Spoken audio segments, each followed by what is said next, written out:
What the hell is up, everybody?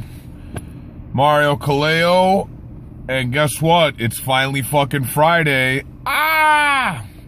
And we are back here for another episode, installment, another edition of From Grateful to Greatness.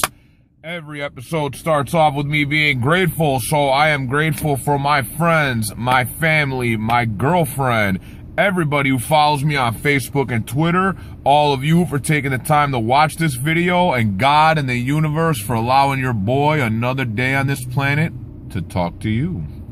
Let's get right into it. So, the last few days I have been on edge. I've been getting ticked off kind of easily. A little bit pissy, a little bit anxious, a little bit and I was driving with my girlfriend, and that's what inspired this video. I was giving her a ride somewhere that she needed to go for her job, and I just told her, I said, man, lately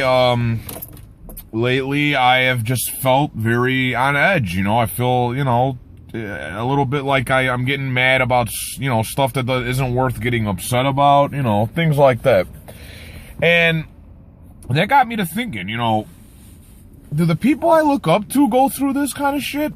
I look up to guys like Eric Thomas or Les Brown or even, Stephen Amell or Sylvester Stallone or, Dwayne Johnson, people like that I look up to, right? I started to think, are these guys on 100 all the time? Or are there days when they want to, punch holes through walls and shit like that? I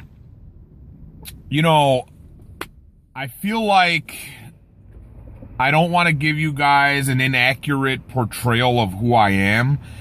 My mentality has, changed, by leaps and bounds in the last year especially. I'm able to control my anxiety to a pretty good point, and my anger and things like that. But like I said, there are days when I'm not 100% and I don't want to go work out and I don't want to do the things that I do, but I still do them anyway because I feel like, like I said in my book, I feel like the worst days are the days you have to push through the most, because then the best days are cake, they're a cakewalk. And I just wanted to let you guys know that, I'm not on 100 all the time. I'm not some kind of machine. I'm not a robot. And even though I figured out a lot of things when it comes to being successful and getting things done and making big strides towards goals, I still am not 100% all the time. Some days I'm at 100, some days I'm at 80, I feel like about a good 80 to 90% of the time I'm pretty up there. But there are those times, like the last few days, where I'm just not in a great place. I'm still doing what I gotta do. I'm still writing, I'm still promoting, I'm still working out, but I'm just a little edgy. And I just wanted to let you guys know, you guys get the best of me, but people like my girlfriend, she's the one who has to kind of coach me through those bad days sometimes and let me know that it is okay for me to be human and get mad sometimes.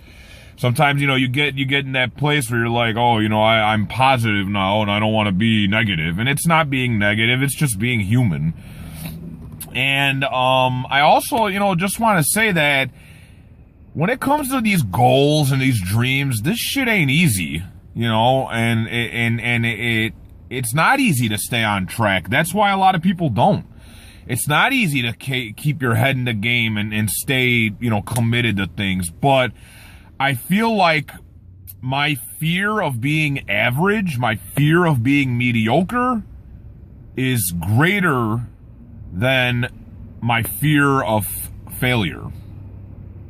Does that make sense? My fear of being average is greater than my fear of failure. That means I'm a hell of a lot more scared of things staying the same than I am at failing at something and putting my all into it and giving it that shot and taking a risk.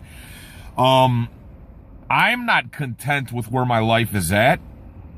I want to become more. I want to do more. I want it to be better than what it is. And for that to be the case, I have to push myself. Even when I'm not at my best, I have to push myself. I have to do things when I don't want to do them. That's the key to all this stuff. You know, whether it's losing weight or beating an addiction or whatever it is that you want to do, you have to do things, you have to take steps toward that goal even when you're not in the mood to do it, even when you're pissed off or edgy or nervous or anxious. I'm actually in the gym parking lot right now, and I did not want to come here today. I really didn't, but I'm doing a disservice to you, to me, and to anyone else that's, you know, thinking I got it together if I don't do my shit like I say I'm gonna. So even on a bad day, I'm here.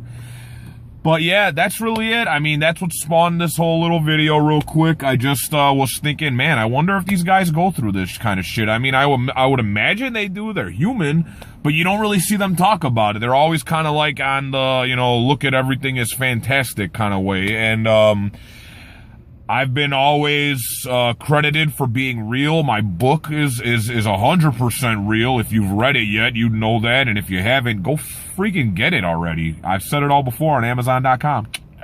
Can't get through a video without doing a promo, right? But yeah, you know, I just want to say I owe it to you guys to show you 100%. And I just wanted to do that. I just wanted to talk to you guys about a bad day. And, you know, we all have them, I guess, but the bad days, those are the ones you got to get through, you know? It's not about being strong on the first day. It's about being strong on the worst day, all right? And that is it for today. Kick Friday's ass. Have a good weekend, and we will talk soon, baby dolls. All you need is a start and some heart. Peace.